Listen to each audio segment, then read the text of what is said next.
Net اور IIT کے داخلہ امتحان کی تیاری کے لیے ملک بھر میں معروف شاہین گروپ آف انسٹیٹیوٹس بیدر نے شاہین اکیڈمی دہلی میں ایک اہم پروگرام کا اہتمام کیا، جس میں شاہین اسکالر گروپ SSG اور حفظ القرآن پلس سمیت دیگر پروگراموں کا تفصیل سے تعارف کرایا۔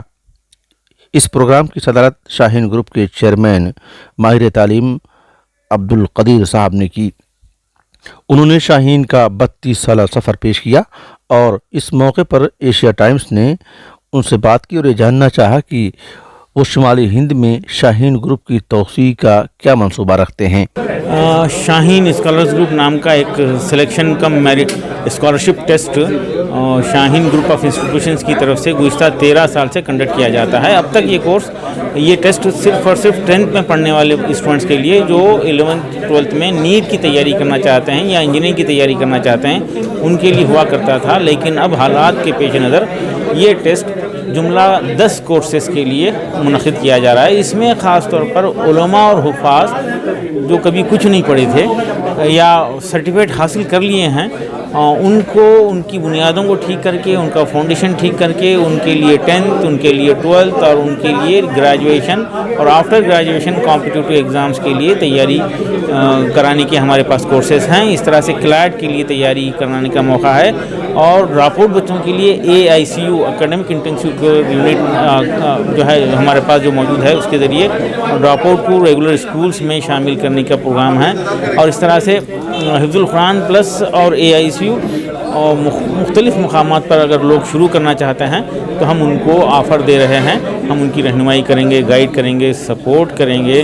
اور ایک خاص کورس جو اسی سال ہم شروع کر رہے ہیں، شاہین ایڈمنسٹریٹو سروسز، یہ نوجوانوں کے لیے ہے، گریجویٹس کے لیے ہے اور دینی مدارس کے ذمہ داران کے لڑکے جو ہے جو قابل ہیں، گریجویٹ ہیں، ان کو 6 ماہ کی پریکٹیکل ٹریننگ دے کر اسکول اسٹیبلش کرنا یا اسکول اور کالج مینیج کرنے کی صلاحیت پیدا کر کے واپس بھیجنے کا ارادہ ہے، تاکہ ملک بھر میں معیاری ریسیڈنشل اسکول شروع ہوں، کالجز شروع ہوں، ماحول والے انسٹیٹیوشن شروع ہوں جو آج کے نوجوانوں کی ضرورت کو پورا کر سکیں۔ ابھی جتنی آبادی مسلمانوں کی اگر نارتھ انڈیا میں، UP اور بہار میں ہیں، اگر وہ تعلیم یافتہ ہو جائے تو ہمارے ملک کی جو ہے ملت اور قوم جو ہے تعلیم یافتہ ہو گئی۔ ہم اس بات کا تصور کرتے ہیں، یہاں پر اس کی زیادہ ضرورت ہے۔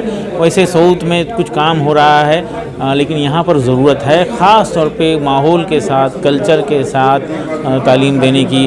اور ہم یہ شعور بیدار کرنا چاہتے ہیں کہ لوگ اپنی اولاد کی تعلیم کی طرف توجہ دیں، فکر کریں۔ عجیب بات ہے، وہ قوم کیسا ترقی کر سکتی ہے جو اپنی اولاد کی تعلیم سے زیادہ ان کی شادیوں پہ خرچ کرتی ہے۔ تعلیم پہ توجہ دیں، تعلیم پہ خرچ کریں۔ دیکھیے، یہ 20 سال پہلے کے حالات نہیں رہے، اب حالات بالکل بدل گئے ہیں۔ دینی اور اسی تعلیم کے امتزاج کی خواہش ہر ایک میں ہے اور تمام بڑے دینی مدارس کے ذمہ دار اس کو پسند کر رہے ہیں اور ان کی خواہش ہے کہ اس نظریے کو عالم کے کونے کونے میں پھیلا دو۔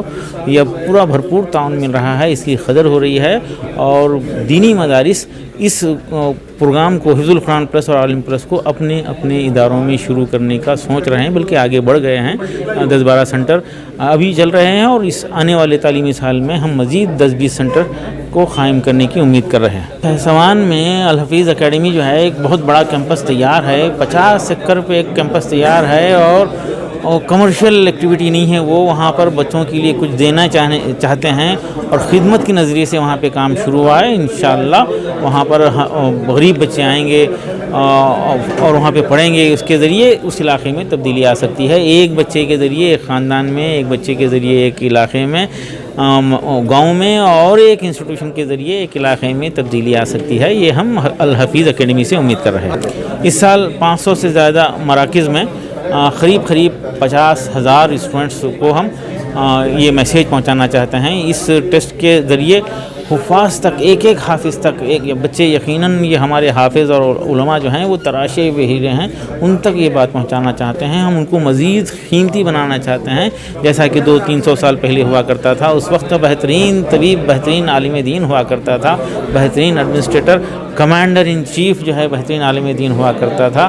ہم دینی تعلیم اور اصلی تعلیم کو الگ کر کے بڑے نقصان میں ہیں۔ تعلیم ہے، دینی تعلیم اور اصلی تعلیم الگ الگ نہیں ہوتی۔